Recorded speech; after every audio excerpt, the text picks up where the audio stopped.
জানিয়ে দিচ্ছি ডিসকভারি প্রধান শিরোনাম, সাথে আছে আমি মোহাম্মদ নিজামুদ্দিন। বঙ্গবন্ধু কন্যা আওয়ামী লীগ সভাপতি শেখ হাসিনার কারাবন্দী দিবস আজ ১/১১ তত্ত্বাবধায়ক সরকারের সময় বিভিন্ন মিথ্যা বানোয়াট, হয়রানি ও ষড়যন্ত্রমূলক মামলায় ২০০৭ সালের ১৬ জুলাই বর্তমান প্রধানমন্ত্রী শেখ হাসিনাকে সুধা সদনের বাসভবন থেকে গ্রেপ্তার করা হয়। গ্রেপ্তারের আগে শেখ হাসিনার নামে একাধিক মামলা দেওয়া হয়। গ্রেপ্তারের পর তাকে পুলিশের একটি জিপে করে ঢাকা সিএমএম আদালতে নিয়ে যাওয়া হয়। গ্রেপ্তারের খবর ছড়িয়ে পড়লে আদালত প্রাঙ্গণে প্রিয় নেত্রীকে এক নজর দেখতে সমবেত হন হাজারো নেতাকর্মী এবং সমর্থকরা। ওই সময় শেখ হাসিনার মুক্তির দাবিতে ঢাকা মহানগর আওয়ামী লীগ ২৫ লাখ গণস্বাক্ষর সংগ্রহ করে তত্ত্বাবধায়ক সরকারের কাছে জমা দেয়। কোটা আন্দোলনকারীদের সঙ্গে ধাওয়া, পাল্টা ধাওয়া ও সংঘর্ষের ঘটনায় ছাত্রলীগেরই বেশ কিছু নেতাকর্মী আহত হয়েছেন বলে দাবি করেছেন একাধিক ছাত্রলীগ নেতা। সোমবার বিকেল থেকে ঢাকা বিশ্ববিদ্যালয় এলাকায় মুখোমুখি অবস্থান নেয় আন্দোলনকারী শিক্ষার্থী ও ছাত্রলীগ নেতাকর্মীরা। এক পর্যায়ে দুই পক্ষের মধ্যে ধাওয়া পাল্টা ধাওয়া শুরু হয়। পরবর্তীতে সেই ধাওয়া পাল্টা ধাওয়া ছড়িয়ে পড়ে পুরো ক্যাম্পাস জুড়ে। এ ঘটনায় অন্তত ৮০ জন শিক্ষার্থী আহত হয়েছে।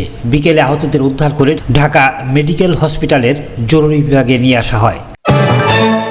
সরকারি চাকরিতে কোটা বাতিলের দাবিতে নতুন কর্মসূচি ঘোষণা করেছেন আন্দোলনরত শিক্ষার্থী। ছাত্রলীগের হামলায় প্রতিবাদে আগামীকাল বিকাল ৩টায় দেশের সব শিক্ষা প্রতিষ্ঠানে বিক্ষোভ মিছিল এবং সমাবেশ করার ঘোষণা দিয়েছে তারা। সোমবার রাত ৯:৩০টার পর ঢাকা বিশ্ববিদ্যালয়ের দোয়েল চত্বরে কোটা বিরোধী আন্দোলনের অন্যতম সমন্বয়ক নাহিদুল ইসলাম এই কর্মসূচির ঘোষণা দিয়েছেন। নাহিদ ইসলাম বলেন, শিক্ষার্থীদের উপর হামলা, প্রধানমন্ত্রীর বক্তব্য প্রত্যাহার এবং কোটার যৌক্তিক সংস্কারের এক দফা দাবিতে সারা দেশে আগামীকাল মঙ্গলবার বিক্ষোভ মিছিল ও সমাবেশ অনুষ্ঠিত হবে।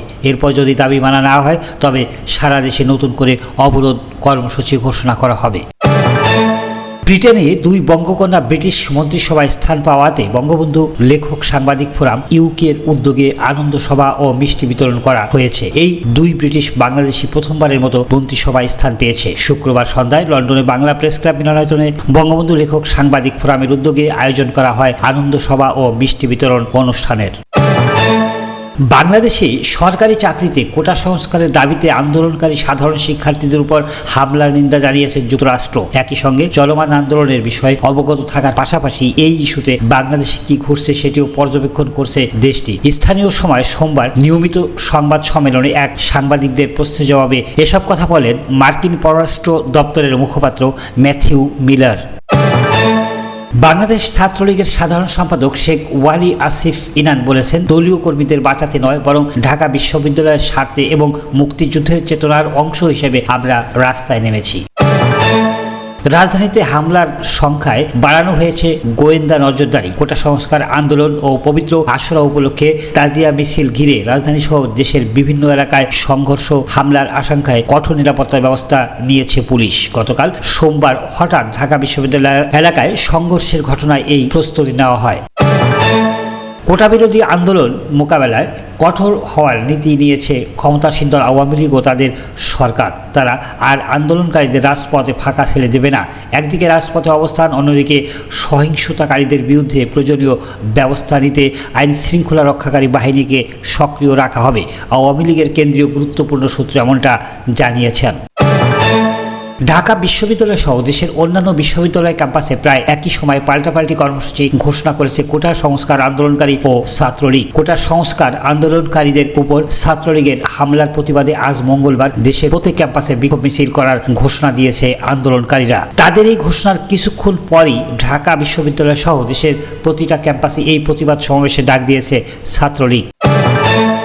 প্রশ্নপত্র ফাঁসের ঘটনায় বাংলাদেশ সরকারি কর্ম কমিশন পিএসসিতে গিয়ে গ্রেপ্তারকৃত ও সন্দেহভাজনদের চিহ্নিত করতে নমুনা সংগ্রহ করেছেন পুলিশের অপরাধ তদন্ত বিভাগ সিআইডি। গতকাল সোমবার সিআইডির একটি প্রতিনিধি দল পিএসসিতে গিয়ে ফিঙ্গারপ্রিন্ট, পায়ের ছাপ সহ বিভিন্ন ধরনের নমুনা সংগ্রহ করেন। প্রশ্ন ফাঁসের অভিযোগে গ্রেপ্তার ১৭ জনের সবাই তাদের দায় স্বীকার করেছেন।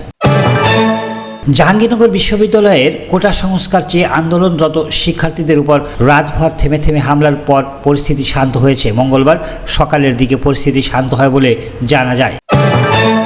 ঝালকাঠির নলছিটির দপদপিয়া ইউনিয়নের জুরকাঠি গ্রামে একটি পরিবারের চলাচলের রাস্তা তারকাঠা দিয়ে বন্ধ করে দেন স্থানীয় প্রভাবশালীরা। ফলে ওই ভুক্তভোগী পরিবারের লোকজন কোথাও বের হতে পারছিলেন না। ছেলেরা স্কুলে যেতে না পারায় এক প্রকার গৃহবন্দী অবস্থায় ছিল পরিবারটি। বিষয়টি জানতে পেরে সোমবার বিকেলে নলছিটি উপজেলা নির্বাহী কর্মকর্তা মোহাম্মদ নজরুল ইসলাম ঘটনাস্থলে সহকারী কমিশনার সমাপ্তি রায়কে পাঠান। সেখানে গিয়ে রাস্তাটি অবমুক্ত করেন তিনি।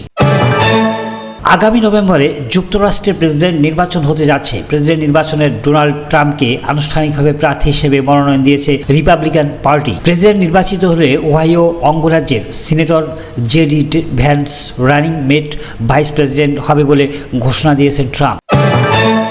আফগানিস্তানের পূর্বাঞ্চলীয় নানগারহার প্রদেশে ভারী বৃষ্টিপাত ও ঝড়ে অন্তত ৩৫ জনের মৃত্যু হয়েছে। প্রদেশ জুড়ে আরও অনেকে আহত হয়েছে। সোমবার হতাহতদের এ ঘটনা ঘটে। মার্কিন বার্তা সংস্থা এপি এ খবর জানিয়েছেন। তথ্য সংস্কৃতি বিভাগের প্রাদেশিক পরিচালক সেদিকুল্লাহ কুরাইশি জানিয়েছেন, নিহতদের মধ্যে একই পরিবারের ৫ সদস্যও ছিলেন। সুরকরওয়ার্ড জেলার বাড়ির ছাদ ধসে পড়লে তারা মারা যায়। আহত হয়েছেন ওই পরিবারে আরও ৪ সদস্য। হতাহতদের মধ্যে নারী ও শিশুও রয়েছে।